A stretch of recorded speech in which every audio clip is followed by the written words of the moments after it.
Ay, magandang gabi mga boss, mga kamping, mga kabunyog.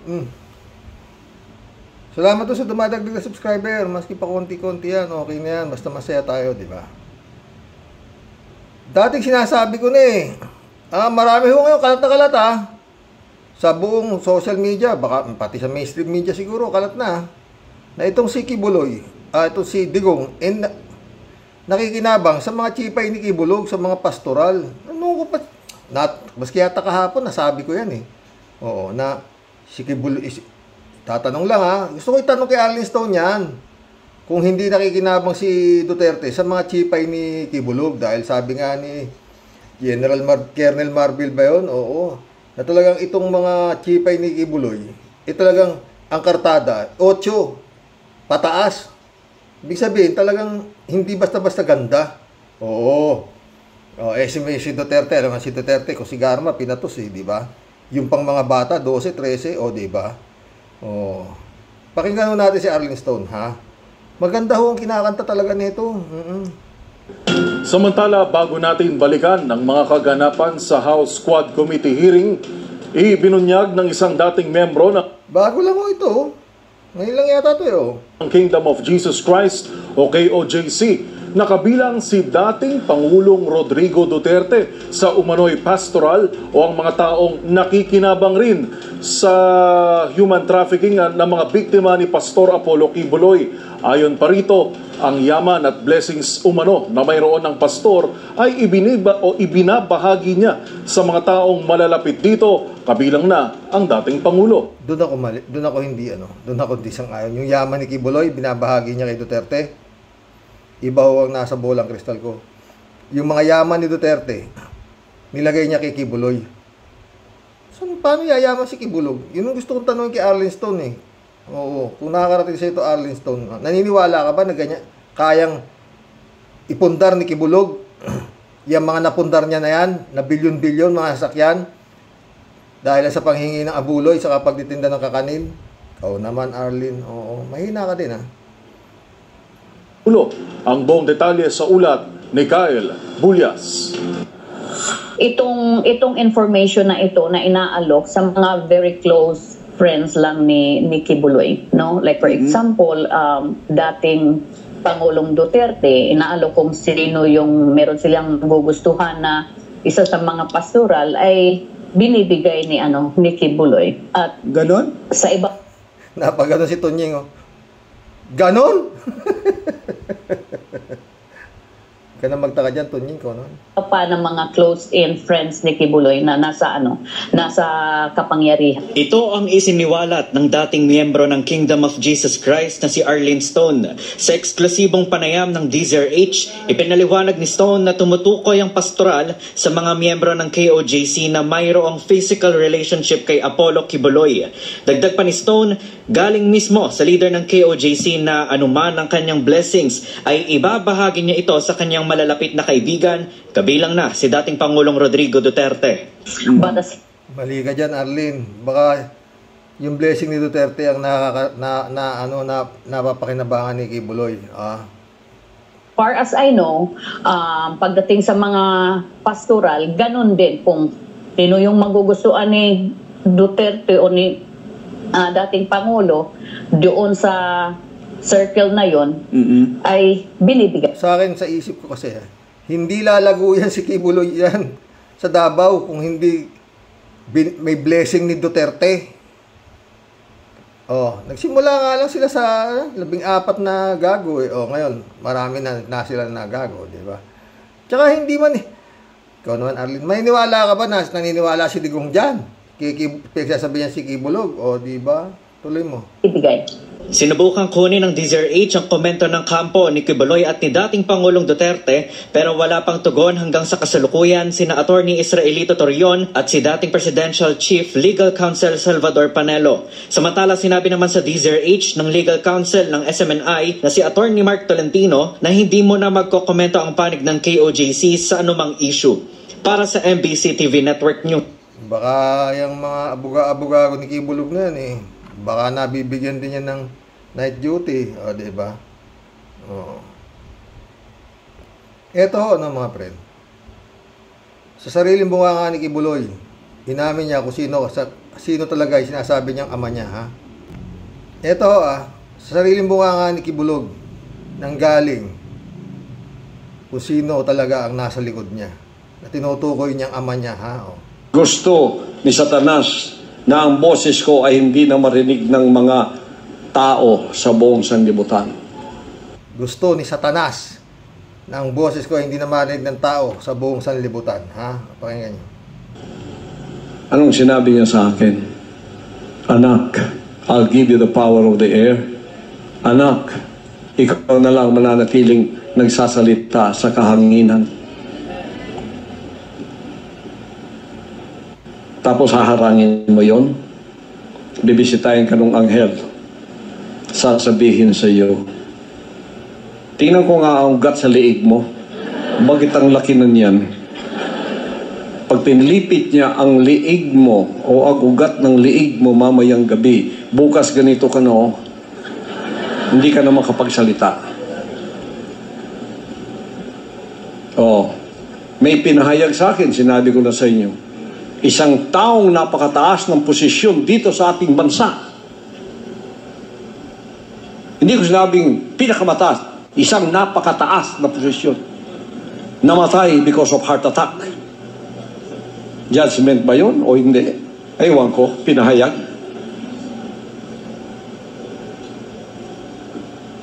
Sino siya? Ako mismo hindi ko kilala, hindi pinakita ang mukha. Sinabi lang sa akin sa kapayagan. Kailan niyo makikilala? Pag namatay na. Woo! Kaya, dahan-dahan kayo sa paglilingkod na ito na hindi ninyo lubusang kilala. Nakita nyo? Grabe, no? Ano kasi naman katangahan ng tao, no? Anyway, tungkol balik ko tayo dito sa mga pastoral na pinamimigay daw ni Kibulog, no? Bagay hindi pa sumasagot daw yung grupo yung nito si Kibulog, sila Torion, sila Panelo, no, di ba? Siyempre, wala namang sasabihin niya kung di totoo. Sabi niya, wala ko yung paninira yan. Yan naman yan. Wala namang ibang mangyayari dyan, di ba? No. Pero dapat kasi, no, nakita na nga nila General Torre kung ano yung kingdom, anong loob niyan. Dapat hindi na nila binitawan yan, eh. At sinabi niya nga, may nakita sila 15 minor de edad.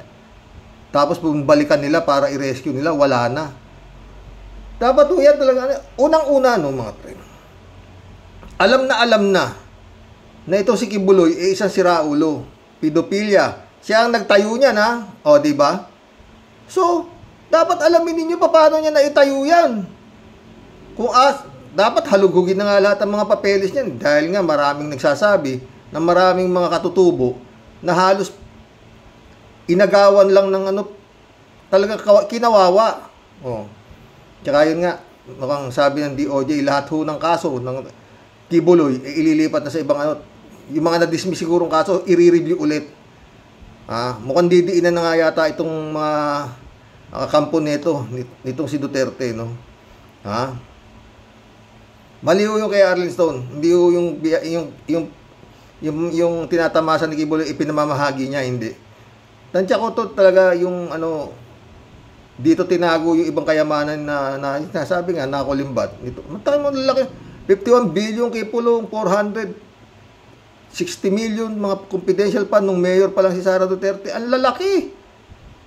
Binabaha lang naman din ang Davao. Wala namang sa Davao, di ba? Oh. Pag diniinan ho talaga to, wala na ho to. Baka nga, kaya sinasabi, baka makakumpis ka pa ng gobyerno ang lahat ng ari-arian nito si Kibulog. Kasi tsak na hindi nakakuha ng legal, eh. Oh.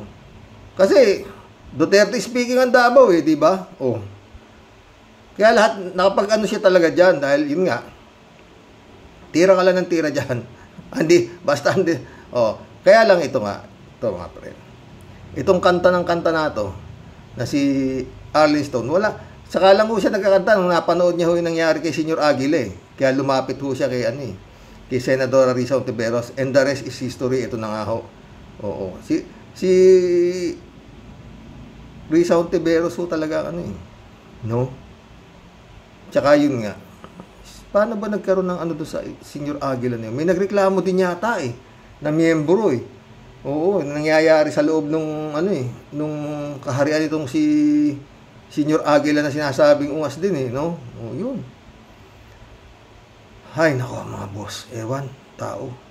Kung minsan mga friend, kagaya na sinasabi ni Arlene Stone, karamihan dito sa mga pastoral na to, kinukuha nitong mga bugaw doon sa kanilang mga magulang. Karamihan mga nabibiktima ni Kibulog, mga broken home, mga broken family, ganun. Nakakausap nila yung magulang, nakita maganda yung bata, di ba? Siguro baka maraming ang magaganda sa Davao, di ba? Mga Davao-enya, baka maraming magaganda dyan, di ba? Siyempre, sino ka ba naman para tumanggi? Ikaw isang mahirap na magulang, sasabihin ng tong mga recruiter ni Kibulog ng mga batang-bata na magaganda di ba?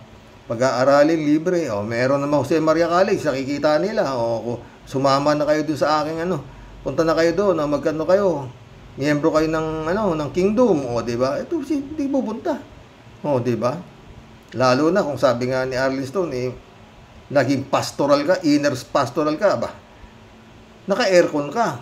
Sabi nga ni Arlene Stone, siya ang naghahanda ng pagkain nung talagang mga kinakabayo ni Kibulog. Naging taga-masahe pa siya ng paa ni Kibulog, ganun. Hindi lang daw siya na-iskora ni Kibulog, ayon kay Arlene Stone. Parang hindi nakapasa sa baka karta 7 lang si Arlene Stone para kay Kibulog, di ba? Pero yun nga, sinabi, natanong siya kung virgin na raw siya, ganun gito. Maraming kwento si Arlene Stone, marami siyang kinakanta. Nakaramihan naman, totoo, mga friend.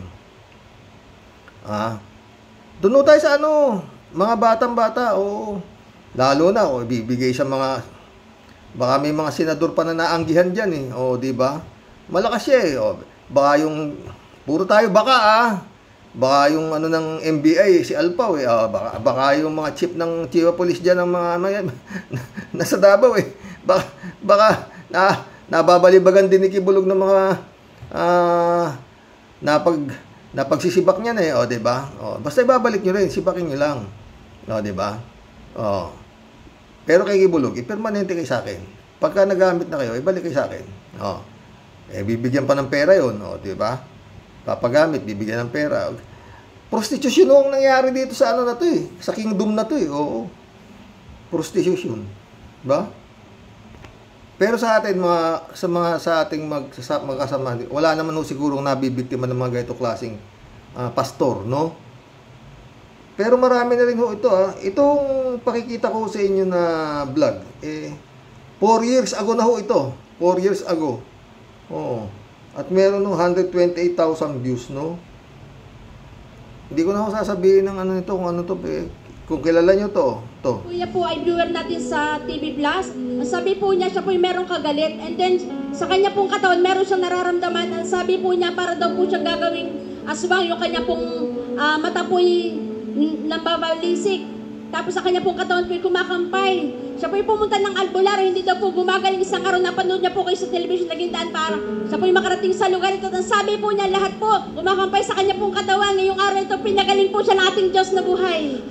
Nagre-react pa Nakikinig pa sa takot sa harap ko. Nagre-react. Pag natabi ka sa man of God, di ka pwede magtago Kayo, nakapagtago. Man of God naman to, isa. Si Kibulog naman, appointed son. Ito naman, man of God pala ito. Pag nalapit kay ka sa man of God, ito. Nakausap ko siya ng maayos, pero dito na napunta sa harap ko, wala na. Kaya nga, nasasapian yung nakikikisay, nasasapian. Gagamutin ni man of God. Nag-react. Masama ang espiritu. Nagsasalita. Bakit sino pa may gusto sa iyo? Anak ka ng Diyos. Kilala niya tayo Ayaw ko sa'yo. Anak ka ng Diyos. Anak ka ng Diyos. Okay, tamo. Kilala niya tayo. Sabi naman nung...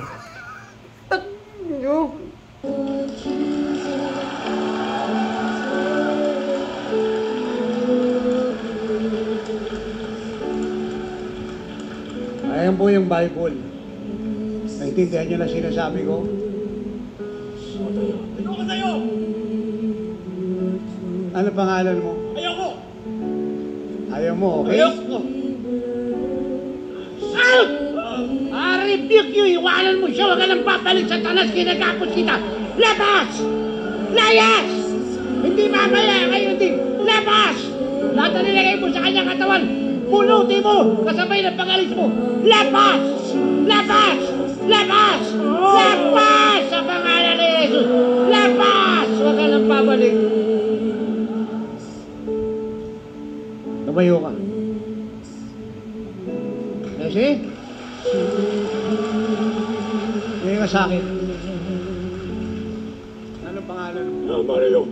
Saan ka nakatira? Marami! Saan ka nakatira?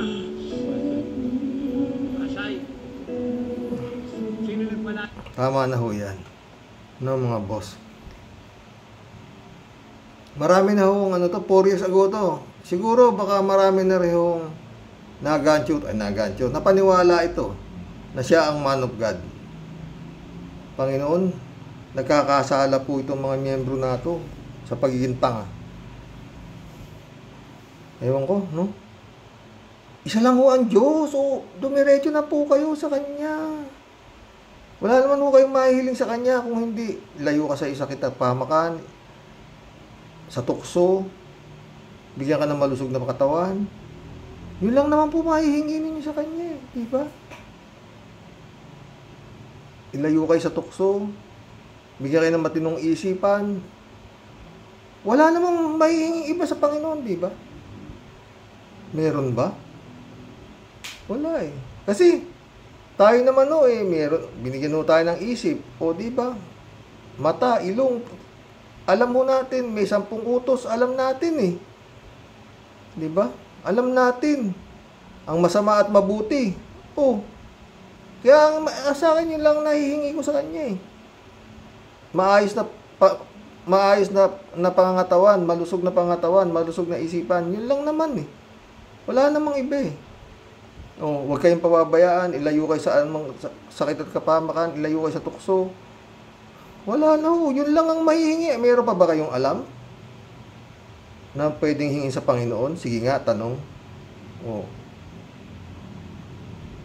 Yun lang eh. Wala naman nung iba talaga, wala. Oh. Milagro, pwede. Oh, kaya sabi ko sa inyo, pagka yung hindi ko na ho kaya, Panginoon, hindi ko ho kaya to, tulong po. Oh. Meron naman eh. Meron. Yun nga, bibigay niya sa'yo kung saan ka dadaan eh. Oh. Gagayad ka niya eh. Kung saan ka pupunta. Subok ko po yan. Simple lang naman po eh, di ba? May 10 kautusan ng Panginoon. Oh. Di ba? Simple lang naman yung sinasabing pag-akyat sa kalangitan ng kaluluwa mo o gusto mong lumayo ka sa tukso. Kung may lalapit sa'yo, hingin tulong, may maitutulong ka, tulungan mo. Huwag kang gumawa ng masama sa kapwa mo. Siguro naman, makakapiling mo na ang Panginoon kung gano'n. Diba? Oh. Kung mang-hold up ka, magnanakaw ka, kung ang gagawin mo, gagawa ka sa man, yun. Oh, diba mga boss? Pero, paulit-ulit, no? Tungkol dito sa mga pastor-pastor, no? Nasa sa inyo ho yan eh, kung anong gusto nyo hong religion, yun. Pero yun nga, may isip kayo eh. Paulit-ulit. Pag yung mga leader nyo, dinidiktahan kayo kung ano gagawin nyo, especially sa mga iboboto nyo, lumayas na kayo dyan. Hindi ho, kalokohan ho yan. Oo. Lalo, yung mga leader na ipinaboboto, alam nyo, kurap. Tapos yun ang dideklara ng leader nyo na ito iboboto nyo, napakatanga nyo naman. Hindi ba? Sumasamba kayo sa kanila eh. Tapos, dadaling kayo, ituturuan kayo kung sino iboboto nyo. Alam nyo na nga yung iboboto nyo, ikapapahamak ng bansa ng sarili ninyo, mga anak nyo, Diba? Napakatanga nyo pag hindi pa kayo natauhan, di ba? Yan pong mga na-story na yan tungkol sa mga babae, mga batang babae na ganyan nung kinasapitan na buhay, dala na po ng kahirapan yan. Tsaka, hindi naman nakakagulat yan. Wow, kagulat-gulat yan. Marami nga ho dyan. Gagandang babae pa Ang mga pinapakasalan, tatatanda na. Bakit? Mayor Hindi ba? Kailan lang may kinasal Abogado pa yung babae Pinapangasawa niya lolo niya na. Pero mayor gobernador yata. Di ba? Magagawa dyan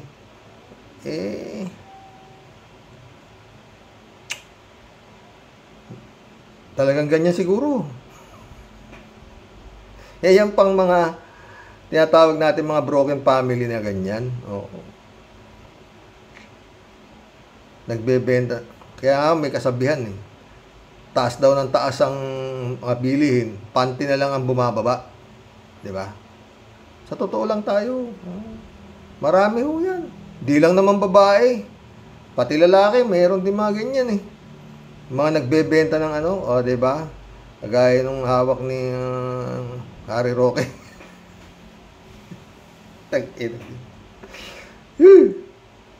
Wala Pero di ba? No sweat. Di ba?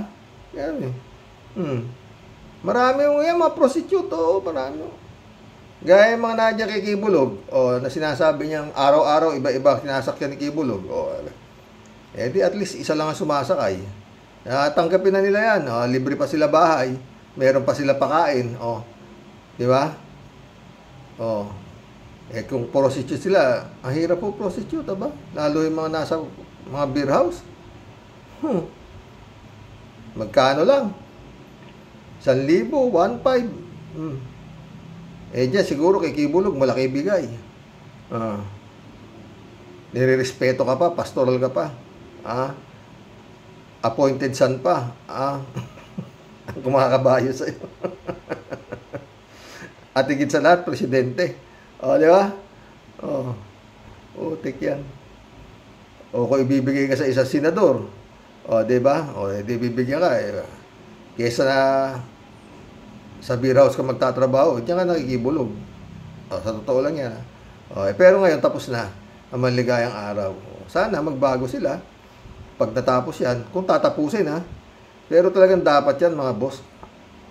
Tapusin na yan. Wala na nga. Ano pang niyan? Sino nagtayo niyan? Ganun na lang kasimple yan Di ba? Sino nagtayo niyan? Sino utak niyan? Baliw. Di dapat yan, inspeksyonin na lahat yan. Yung LGU, ayaw ibigay. Asa ng plano ng mga building na pinagtatayo niya? 40. At may tinatayo pa. May mga underground, may mga tunnel. Putik yan. Tama sabi ng isang lalaki na nagtrabaho sa kanila. Kala raw niya, langit yung pala, impyerno napuntahan niya. Mag-collab na tayo, mga boss. Mag-collab na po tayo, mga boss. Shout out ka, Latni. Binibining Akira Milos, wishing you blessed day. Ingat ka palagi, sabi niya. Shout out, Akira. Lahat na ulit bola. Kasani, huwag tayong tumingin sa bolang kristal. Sa bolang balat tayo tumingin para sigurado patay tayo dyan.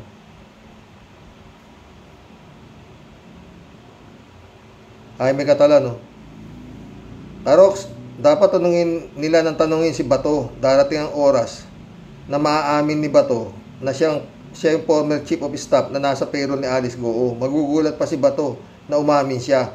Kasi tanga siya, ikaw naman. Bato, di ka ba nabibigyan ng night duty ng pastoral, may Catalan ulit Karox, sobrang bastos ni Sarah dahil sa hindi niya masagot yung kung saan dinala ang 125 million confidential fund, kung ano-ano pinagsasabi. Ilang beses pa niyang binastos ang mga kongresista. Tanga na lang talaga ang mga Pinoy pag nanalo pa ito ng barangay captain. Patay tayo dyan. May Catalan ulit Karox, sobrang tuta ni Marcoleta. Hindi naman siya member ng committee pero umattend siya para lang ipagtanggol ang amo niya. Kahul ng kahul ang gago. Sinabayan pa ni Gloria Arroyo na mukha namang bugaw na mamasang. Patay tayo dyan. Ay, may Catalan ulit to. Karoks, isa pang siraulo, yan si Senator Joel Villanueva. Alam na niyang ninanakaw lang ni Sara ang pondo ng bayan, pero ayaw pa rin niyang tapyasan ng budget ni Sara. Galit siya kay Alice Goo dahil nagnanakaw gamit ang pogo, pero ang pagnanakaw ni Sara okay sa kanya. Dapat itanong kay Villanueva kung kulto rin ang GIL ng tatay niya dahil sa pagsuporta nila sa mga magnanakaw. Yan yatang GIL na yan ang tumakbong presidente. Dahil binilang niya yung membro niya, panalo na raw siya. Nung natalo, dinaya raw siya. Ramon Valencia, shout out. Bossing, wala namang kakwenta-kwenta ang mga pagsasabi ni Sara Kim. Wala talaga. Jaime ulit, Karoks, nagkatotoo kila Digongyo at Kibulog ang kasabihan na birds of the same manyak packs together. Napanood mo na ba? Jaime Catalan ulit to. Karoks, hindi totoong baka gawing sakripisyo si Roque. Hindi pwedeng gawing sakripisyo lang si Roque. Hindi naman siya tupa. Siya ay baboy. Sacrificial pig nga ron. Leonardo LM, welcome to the club. Impeach Sara, sabi niya. Chupista Bunaaw, shout out. Wow kuya, mabuti maaga po kayo ngayon. Gandang gabi po sa iyo. Kuya, sa inyo pang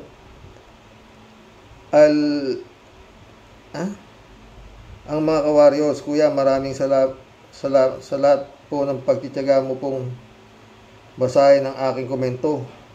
Kahit na nahihirapan pong intindihin ng aking comment, ay pilit mo pong binabasa. Mahirap po kasi ang type, malabo po kasi ang mata, tapos biglang kung natatype, thanks kuya. Oo, parehas tayo. Rolando Gutay, shout out. Si Albayalde yan. Oo, si Albayalde ba? O si Bato. Kalat ni ulit to. Good evening, Kasani. Kasani, batutahin mo ng dalawang chipay ng kowa nang may masmasan, dalawang tangay chipay na yan. Hala, batutahin mo na sila. God bless your family. God bless, Kalat ni. Jokiano, shout out. Bobo naman yung taga Pagcor. Si Bato naman nag-react naman agad. Hintayin mong inguso sana siya, o di ba? Hindi na niya hintay. O di ba? Ay, yung Senate hearing kanina, maganda sana pag-usapan yun, pero inuna ko to. Maganda yun. Nandun si dating Iloilo Mayor, si Mabilog. Oo. Ganda yung niya, naiiyak yung si Mabilog. Oo. No? Sam AJ, shout out. Karoks, sino ang may buntot? Si Duterte o si Kibuloy? Kamukha ni Lucifer.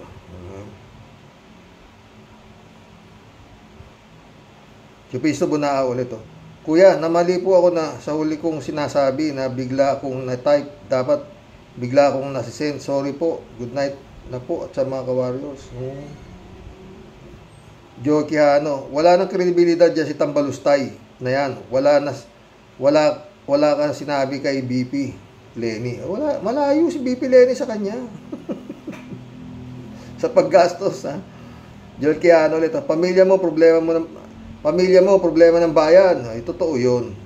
Kaya nga to si Excellency, dapat tapusin mo na yan. Nakasayo lahat ng alas. Raul Villanada. Shout out, Kuya Rox. At sa inyong may bahay, God bless always. God bless, Raul.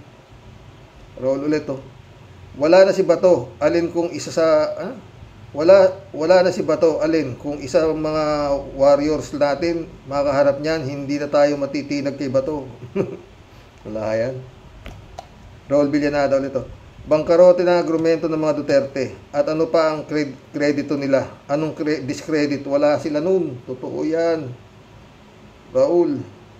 Maril Pabianak, shout out. Tay, di po ba ang inahing manok pumuputak agad matapos mangiklog? Ganyan ang iniasal ni Bato. Di said, shout out. Guilty kasi, sabi niya. Kaya nga pumunta ron para lang yun na sabihin. Baka raw siya ituro. Okay na, di ba?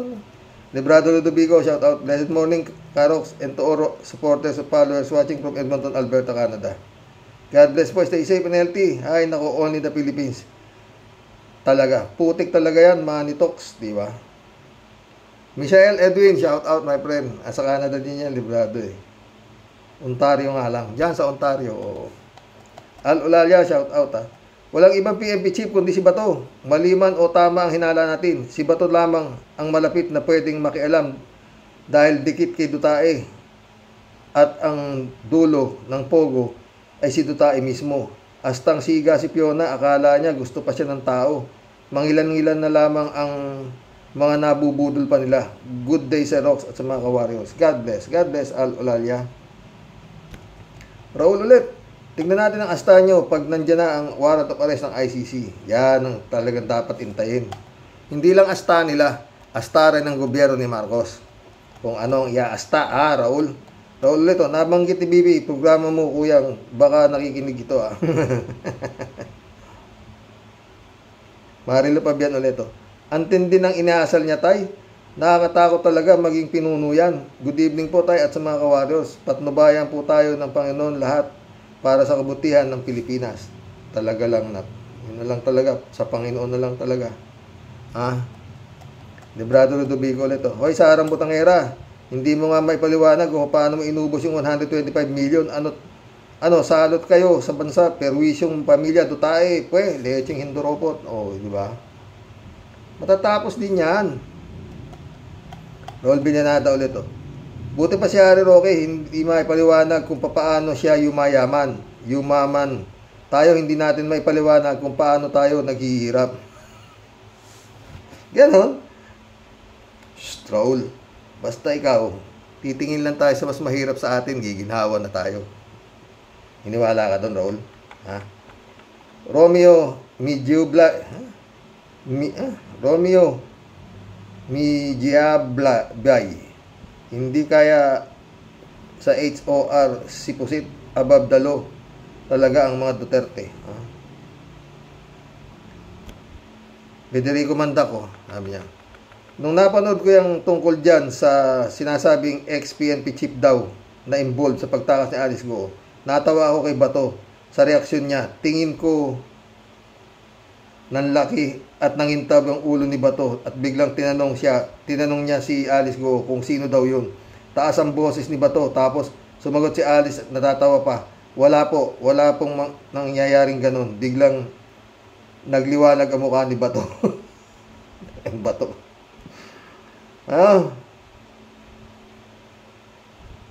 Osang. Shout out, sinasabi ni Sarah na guilty siya. Osang ulit. Welcome to the club, Osang. Not qualified for president. Di marunong magsalita. Alam mo po kuya, feeling ni Sarah powerful siya. Parang sinasabi niya, sino kayo? Totoo yun. Ganun talaga yun. Osang ulit. Paano siya magpipresidente kung bawat sasabihin niya, memories niya, ay binabasa, lawyer pa siya niyan. Totoo. Ang dami ang usang-usang. Kung totoo, 32 million boto sa kanya. Tingnan natin pag na-impeach siya. Diba? Yung rally nga, hindi pa yata maka 2,000 eh. Diba? Yung matagal silang nag-rally sa Liwasang Bonifacio. Walang 2,000, 3,000 wala pa eh. Sa linggo sila doon pakain sila ng pakain doon. Diba? Walang pumupunta. Wala na yan. Kaya dapat ngayon samantalay ni Bongbong to eh. Pataas daw ang ni Bongbong survey, di ba? Tsaka wala nang magagawa Davao. Tita mo, pinasok yung kingdom pero dapat din nila iniwan yan. Kaya nga pinasuko na si Kibuloy dahil talagang naramdaman na nung ulo ni Kibuloy na puta, hindi dito biro. Papasukin talaga to. Ang dami. May kakasaba sila doon. Wala. Armado pa. Kaya po siya, pinasuko na. Lumabas ka na rin, bugok. Ako na bahala. Di ba? Marami naman tayo abogado. Di ba? Asa nga yung si Kibuloy. Pag hindi yan, pag yan, binasahan na ng guilty beyond reasonable doubt. Malamang Pag yan nagkakanta, marami yan. Ilan yung nakakulong? 5 yung tauhan niya, mga Canada. Pag yan ang nagkakanta, mas maganda ikakanta niyan kesa kay Arlene Stone. Tsak yan. Federico Mandak ulit, oh. Wala na akong masasabi niya kay Sarah kundi spoiled brat talaga. Tingnan mo yung itsura niya sa hearing. Parang nasa eskwelahan lang. Yung mga kaklase niya ay nagre-recite ng Panatang Makabayan. Nakatayo lahat. Siya ay nakaupo lang. Nakasuot ng nakamusdot ang uso at tila sinasabing bahala kay dyan at walang magagawa yung teacher. Diba? Tingnan yung itataka ko ron, no? Federico. Bakit hindi siya in-stop? Talagang pinabayaan lang nagnangakak, no? Diba? Matatapang sila, diba? Anong pinagsasabi mo dyan? Kasi pinagsasabi ni Sarah, wala sa pinagbibintangan niya na this is, parang plano. Pinaplano niyo ako sirain dito sa Kongreso. Dapat doon may mga sumasabat na pinagsasabi mo. Dapat ganun no? Anong pinagsasabi mo? Dapat ganun no? Ang haba, pinabayaang nagnangakak, di ba? Tapos nung natapos ang nagnangakak, lis na ako. Tapos, para sila sinabon sa Kongreso, di ba mga boss? Normando Reyes, sabi niya, ako kaya kung ipinaliwanag bakit tayo naghihirap? Kasi marami sa atin bubutante at nagbebenta ng boto kahit na convicted na nasa plunder binoto pa ulit. Alam ng bobo dahil sikat binoto pa. Alam ng walang bato na may utak binoto pa. Alam na photo bomber lang binoto pa. Pinagpapatay ng mga tao binoto pa ng mga alipores ito. Ngayon alam ng Sheminit ang kukote at ang simpatya ay nasa China at sa rapist na si Pastor, marami pa rin kumakampi. Mahirap bang unawain kung bakit tayo naghihirap? Hindi. Totoo yan, Normando Reyes. Eli ulit, unti-unting lumalabas at tinatagong lihim ni Pusit na siya ay baliw. Pansinin ninyo ang kilos niya at panalita. Hindi makasagot sa simpleng tanong kapag nagsasalita. Scripted, binabasa sa cellphone. Malamang ginawa ng mga nakapaligid sa kanya. Kapansin-pansin din ang galaw ng kamay. Baliw yan, Boss Rox, walang duda. Naniniwala tayo kay Trillanes. May topak talaga Ang gagawin mo? Pero problema ron, pinabayaan talaga ng mga nandoon na magngangakak ng ganun. Normando Reyes rin. Ikaw, Sarah, ang malaking problema ng bayan dahil isa ka sa bulagsak at walda sa kwarta ng bayan. Totoo yan. Tawag dito? Funded daw yung ginagawa niya sa Kongreso. Well funded. Para political attack sa kanya. Yung sabi niya, ginawa pong bayaran yung mga nandoon. Hindi wala man na nakahirit. Ang tatapang nila doon, di ba? Normando Reyes ulit Sabi ni Kalbong J. Sonsa, kaya daw hindi dumadami ang mga sumasama sa mautog rally. Kasi daw, nabayaran na lahat, pati mga pare at madre. Grabe ang halusinasyon ng mga DDS trolls. Ganon. Lakit tama, Yani Robles, shout out. Tumigil ka na, Sarah. Walang kakwentang leader to be. Masaya kami na di ka bigyan ng budget amin. Diba? Welcome to the club, Yani Robles. Yani ulit palibasa, gawain mo ang mamulitika, kaya lahat ng tingin mo sa politika, kampihan kayo na nga lang ang nagbibigay ng kaguluhan sa Pilipinas. Totoo yan. Johnny Bigud, shout out. Gandang gabi, Karoke. Wala namang buong bibig tong si Sarah kundi political attack na pinupolitika siya. Gagawa siya ng kalokohan tapos sasabihin niya pinupolitika siya. Puro drama pa, effect pa siya. At nagpapaawa na kunwari hindi niya raw kailangan ng budget pero puro pa-guilty effect ang sinasabi niya. Totoo yan, Johnny. Magaling nga sila sa cyber mag-abay. Di ba? Alberto Olaer, shout out ha. Karoke, nag-react ka agad si Bato de la Rosa. Nagmukha tuloy siyang guilty. Baka nga siya, Karoke, ang dapat kay Kibuloy ikulong sa kulungan ng mga baboy kasi ang mga minor na mga babae binaboy niya, Karoke. Totoo yun. Elizabeth Iscari ulit oh. Good evening sir, natatawa ako dito kay Bato na may tumulong daw na dating PNP chief daw na tumulong kay Go. At biglang nagtanong siya kay Go na baka daw script ang lalabas daw siya ang dating former chief ng PNP. Bakit para siyang guilty? Bakit siya sinisikit sa sarili niya? Ano yan? Takutan? Kata-kata di ba? O baka guilty nga siya. Guilty na nga siya yun. Totoo. Yan lang. Elizabeth Iscari ulit oh. Ito naman si Sarah. Pinapakita niya kung gaano siya kareyna at kabastos na di niya ginagalang ang hearing na yan sa Kongreso. Kasi nga, busy daw siya at nag-walk out pa ha. Nire-ready daw ang impeachment daw sa kanya. Bakit? Ano yan? Guilty kaya? Inuunahan na niya ang taong bayan na kung sakali nga naman na ma-impeach siya, kaawa-awa daw siya sa harap. Ang sarap sapakin mukha nito. So, sobrang yabang. Dapat dito sipain na talaga ng ating bansa ang lahi niyan. Hay, kawawang mga Pinoy. Ayan, ang ibinoto niyo. Busy ng ating bansa. Hay, totoo yan, Elizabeth. Elizabeth ulit oh. Dapat yan talaga, ma-impeach na yan, Xerox. Ang sarap nilang itapon sa bangin. Ay, naku. May ulo ni Elizabeth.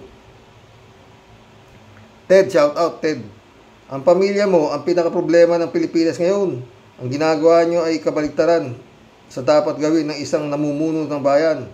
Kung ang kahirapan ng bayan ang tinutukoy mong problema ay kayo ang malaking dagdag sa problema ng paghihirap ng bayan ngayon. Ginagawa nyong pangkatulad nyo ang ibang politiko at karaniwang tao para manatili kayo sa pangangkam at kapangyarihan. Ano ang dapat gawin sa inyo? Di panagutin kayo sa lahat ng ginawa ninyo at dapat matauhan ang mga botanteng bumoto at boboto pa sa inyo at huwag na kayong suportahan. Ang problema nga dyan, Ted, maraming pera eh. Faith and Trust, welcome to the club. Discredit, di ba ikaw kayo, Sara at pamilya mo ang nagdi-discredit sa sarili nyo? Yun nga eh. Len Rapolo, shout out. Sara is a woman clown. She is full of greed, pride, and no credibility at all. Sang-ayon ako sa iyo, Len. Len ulit oh. Spread her ashes in the wind. Wow, dadagdagan pa ni Sara ang air pollution. Ay, sobra ka, Len ha. Tumigil ka nga siya. Maputik na drama yung political career ni Greedy Sara. Sobra-sobra na ang nakurakot ninyong Duterte kaya di mo kailangan ng government fund. Kapichi Sara. Maria Ortega, shout out. Tama ka, Roque, may topak. Laki. Friend Shervin Sapeda, shout out. Christian Sen, July 7, Alcantara, shout out sa inyo mga friend. Friend Amy Bingson, shout out. Dolor Garcia, shout out sa inyo sa Italy. Eman Escalona, nak, shout out ha. Sabi ni Friend Shervin. Impong Basyang Team Teadeli is in the house. Kumakaway at may ngiting pagbati sa iyo, Xerox, at sa buong Team Rocky Warriors the Great. Muli ay makikihataw sa pagbanat ng pag-imagsik ng katipunerong kapitenya. Unahin na po natin itong si Madam Fiona. Sa pagkuda-kuda, palagi siya pabida, pwede lang manapak, ay gagawin daw niya. Totoo ha, palaging palusot, pamumulitika.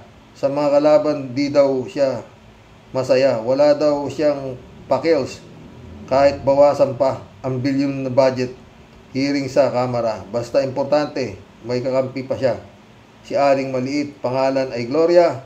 Isama din natin si Jinggoy Estrada. Kompleto ang tropa nito si Padilla. Di din papaiwan Madam Babalina. Kompleto si Cados, pati si Villanueva. Pati mga Bilyar at si Madam Cynthia. Ngayon ay tanong ko, di sila uubra. Dito sa Senado, puro kontrabida. Ang request na budget, inulusot nila. Di sila papayag gera patani na. Totoo yan. Grabing pandidilat, Bato de la Rosa kay Alice Go Waping. Inuunahan na. Wag daw pahalata sa sikreto nila. Pag sila'y nabuking ang laking disgrasya, ang mga padulas baka mabuta pa. Pag yun ang nangyari, patay kang bata ka, ayaw mong ma-impeach, ako'y lalayas na. Peace po sa inyo kung tinamaan ka. Bawal po ang pikon. Kapag nagalit ka, inyong Tia Deli gusto nang sumaya. Sobrang daming ganap na nakakaloka. Kaya pakiusap sa ating Madam Fiona, gawin ang trabaho, hindi puro pera. Walang mangyayari, puro ka lang drama. Panay ang paawa, puro ka pabida. Ang kaba ng bayan, ubus na sa West Philippine Sea. Sobrang tahimik ka pagdating sa budget. Ubod ng tapang ka, walang sasantuhin kahit pa ang COA. Totoo yan, Tia Deli ka.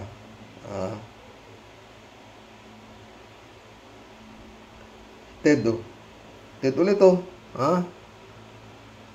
Imbis na ipaliwanag ni BP sa Kongreso ang tungkol sa hinihingi niyang pondo, ang ginawa niya ay paliwanag ng puro lamang sa kanyang sarili hanggang pulahan pa niya ang mga kongresista, insultuin at labagin ang panuntunan ng pandinig na manumpa muna bago ilang testigo o taong makapagbibigay ng impormasyon. Sa paglabag niya sa patuntunan ng mababang kapulungan ay asal na ipinakita niya ay para bang pinahihintulutan pa niyang gayahin din siya ng iba. Sana magawa sila ng malakas na batas para wag ng pamarisan ang ganitong asal sa pagdinig sa mataas man o sa mababang kapulungan. Totoo yan, Ted. Ang ganda ng ni Atty. Claire Castro. Hinimay. Sabi ko sa iyo, himay ni Atty. Claire. David Alin Mendoza, shout out. Karox, talagang malalayo po ang sagot ni Sarah Jim Potpot doon sa Kongreso. Hindi po niya maipaliwanag paggasos doon sa 225 million copy pan. Kung yun po ay di niya maipaliwanag, paano pa yung copy pans niya sa 6 na taon siyang mayor sa Davao?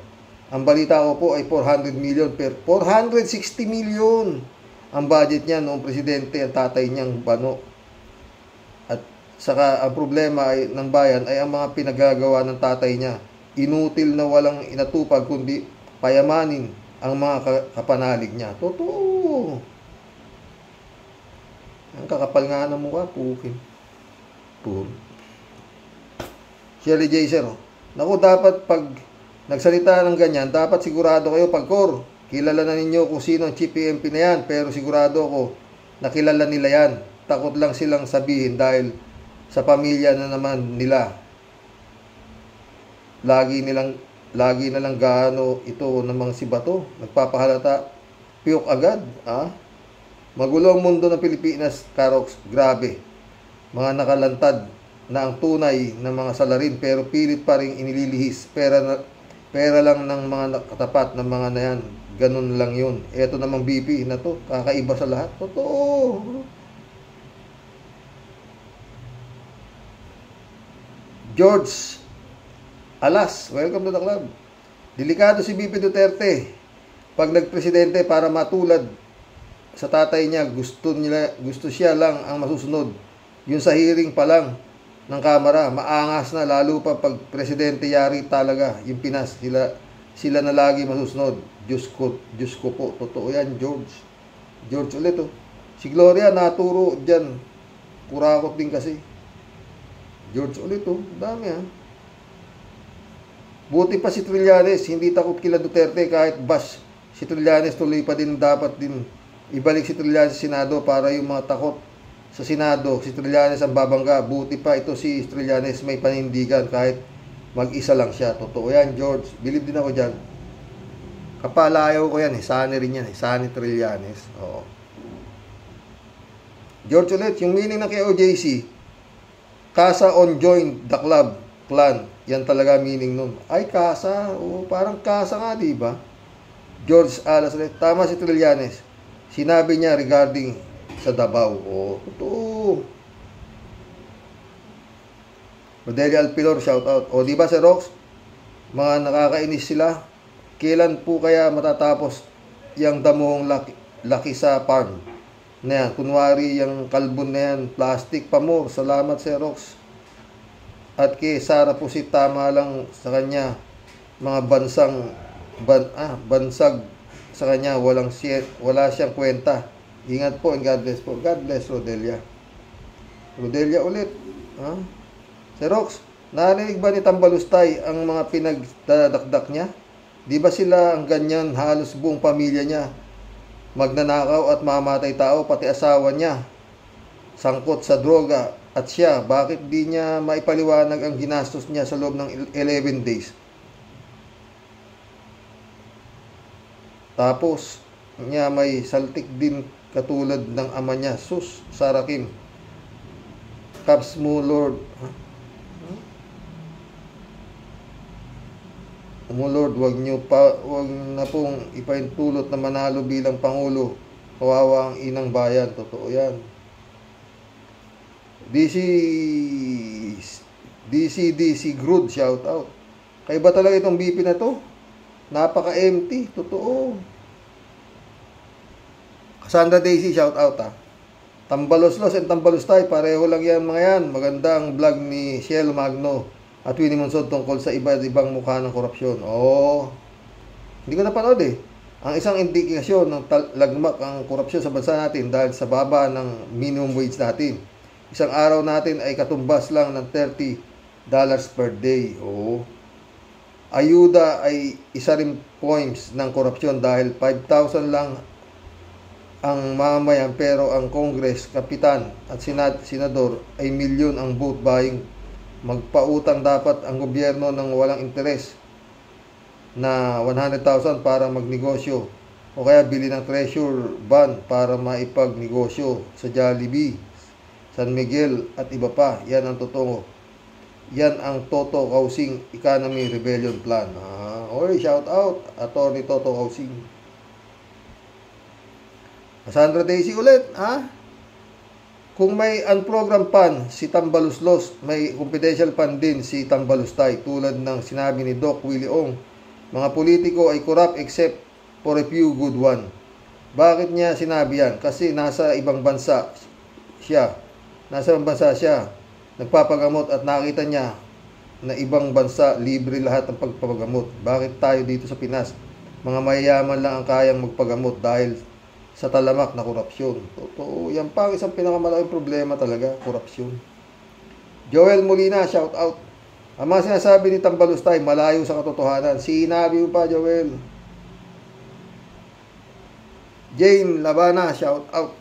Ay, Sir Rox, wala nang pag-asa. Yan pusit na yan. Talagang pangkanto lang ang asal. Barumbado. Ay, talagang excuse my word, bobo. Binabasa na lang ang script sa camera, out of this world ang kanyang speech sa topic. Totoo yan, di ba sabi ko sa'yo? May sariling mundo. Jane ulit to. Inunahan na ni Bato ang Senado na hindi siya ang tinutukoy na PNP chief na sangkot sa pagtakakas ni Guaping. Napansin niyo ba yung tanong ni Bato kay Guaping at yung sagot ni Guaping? Nagkakaintindihan na silang dalawa na walang laglagan. Galing talaga itong Jane nato eh. Jane ulit to. Tawa-tawa, kapal ni Pusit. Inutusan ang kamera na itigil ng inquiry. Totoo. Walang nakapalag, kita mo. Tsaka wala siyang kasamang ibang mga kaya ko to. Sabi, bago daw siya bumaba. Bago siya lumayas. Binulungan daw niya si Gloria. Huwag ka na magpa-stress. Muna ipagtanggol. Kaya ko to. Kaya ko sila. Diba? Yung sabi niya, diba? Jane ulit, Ang tunay na problema ng bansa ay mga Duterte at ang mga galamay nito. Simula ng umentra ang mga Duterte, hindi lang financial bankrupt ang Pilipinas, higit sa lahat, morally corrupt. Totoo yan, Jane ka ha. Jane ulit, Totoo yan, Sir Rox. Atat na sila si Pai, si BBM sa palasyo para makaupo na si Pusit bagong dumating ang ICC. Muna, madali nila, otherwise checkmate. Wala na yan. Jane ulit, ang kaso, sa tulong ni Kibbs, ang mga Duterte lalo bumango si BBM sa mga tao kaya mabuang-buang na sila Bato, Marcoleta, Pusit, Bongo at Kimo Tumitirik ang mga mata nila sa kakaisip kung paano makakauli si Pusit sa palasyo. Kasi lahat ng galaw nila palpak. Totoo yan, Jane, ha? Joseph Rigodon, shout out. Matibay. Matibay ang tigas ng muka. No? Talaga lang. Reynaldo Gonzalez, shout out, ha? Katanong-tanong pa ni Bato si Alice Go na sinungaling, kapwa sila sinungaling. Attendance na lang ginawa ni Alice Go at si Bato. Nagkandara pa sa likod lang ata Senador minuto lang. Biglang dumating nung narinig former PNP Bato. Kailan ka ba napasok bilang PNP chief? Di ba panahon Digong? At kailan ba napasok Pogo? Sagutin mo. Yun nga. Jane ulit, Jeff Ramos, shout out, Sabi Jane, Sir Rox, kailan ba ma-aprobahan yung budget ng OBP? Malay ko dyan. Basta yan, na-aprobahan yan at binigay yung 2 bilyon, tabla-tabla na tayo. Tayo na kayo. Sinabi na nga niya, bahala kayo kung anong gusto nyo. Pwede naman, huwag nyo akong bigyan, di ba? Maski huwag nyo akong bigyan ng budget, tatrabaho ko para sa mga Pilipino. Lagi ko trabaho ko. Di, huwag nyo bigyan ng budget. Kasi sabi na, pinagkukukwelyo na kayo, sa kongreso, di ba? Kumbaga sa away, pigtututula kayo, walang makapalag sa inyo, di ba? Ganun nangyayari, Kinawa niya pang. Ba? Ay, John Lagon, shout out my friend, Pastor to. Good day, Manong Roque. Naiinggit ako kay Bato. Nakapasa siya sa PMA kasi malaki ang katawan pero walang utak. Oo naman. Binugbog lang siguro niya binugbog lang siya siguro ng mga upperclassmen kaya siya nagtagal sa academy. Ano? June ulit, Hearing na naman, puyat na naman ako. Bilib ako sa tigas ni Kasiong. Nasilaw na siya sa milyon-milyong salapi. Kaya okay lang sa kanya magsinungaling. Ay, totoo yun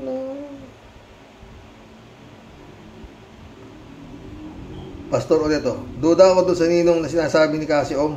Kasi parang siya yung tinatawag na Quadcom na big boss. Ginamit lang si Kasiong bilang front or dummy. Living dead na siya, pati si Alice Go. Totoo yan, friend.